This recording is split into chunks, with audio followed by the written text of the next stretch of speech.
হরে কৃষ্ণ। তো তোমরা সবাইকে আবার স্বাগতম জানাচ্ছি আমাদের নতুন ভিডিওতে। তো আজকে তোমাদের দেখাইতেছি মঙ্গল আরতি সিঙ্গার ইসকনের যে ভোরবেলায় যে মঙ্গল আরতি হয়, দিনের সর্বপ্রথম সেবা ভগবানের মঙ্গল আরতি সেবা। সেই মঙ্গল আরতিতে ভগবানের সিঙ্গার দর্শন করো। ওই সময় খুব সিম্পল সিঙ্গার করা হয়। এই মঙ্গল আরতি জিনিসটা হচ্ছে ভগবানের তপস্যা। যারা এই তপস্যাটা সঠিকভাবে করতে পারে তারাই ভক্তিপথে উন্নতি করতে পারে। এই মঙ্গল আরতি করার মাধ্যমে আমাদের জীবনের প্রত্যেক কাজ মঙ্গলের দিকে ধাবিত হয়।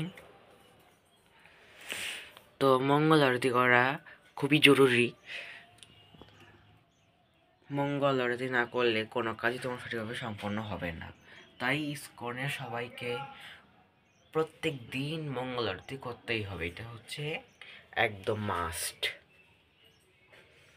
তো তোমরা যদি চাও কমেন্টে বলতে পারো, আমি তোমাদেরকে মঙ্গল আরতি কীভাবে করতে হয় সেইটা দেখাতে, আর কি কি প্রয়োজন। তো তোমরা যদি দেখতে চাও তাহলে বলো।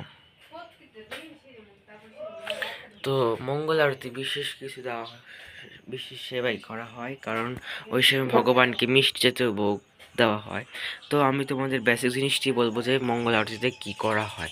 মঙ্গল আরতিতে মেইন হচ্ছে ওঠার টাইম হচ্ছে 4:30টার সময়, ঠিক ভোর 4:30টায়, যে সময় ব্রাহ্ম মুহূর্ত থাকে, সেই সময় ভগবানের সেবা পূজা করা, সেই সময় ভগবানকে মিষ্টি জাতীয় খাবার দেওয়া ইত্যাদি ইত্যাদি।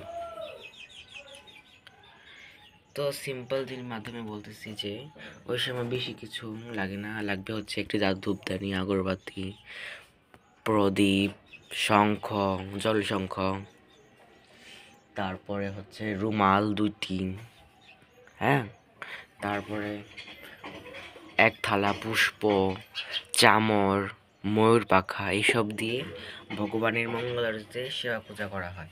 তো আমি মঙ্গল আরতিতে করে তোমাদেরকে আজকে দর্শনটা দিতেছি। তো আজকে ভিডিওটা বাড়াবো না, সে ভালো থাকবেন, সুস্থ থাকবেন, পারলে আমাকে সাহায্য করবেন। আর যদি আপনারা মঙ্গল আরতির পদ্ধতি প্রশ্ন চান তাহলে অবশ্যই কমেন্ট করবেন। হরে কৃষ্ণ।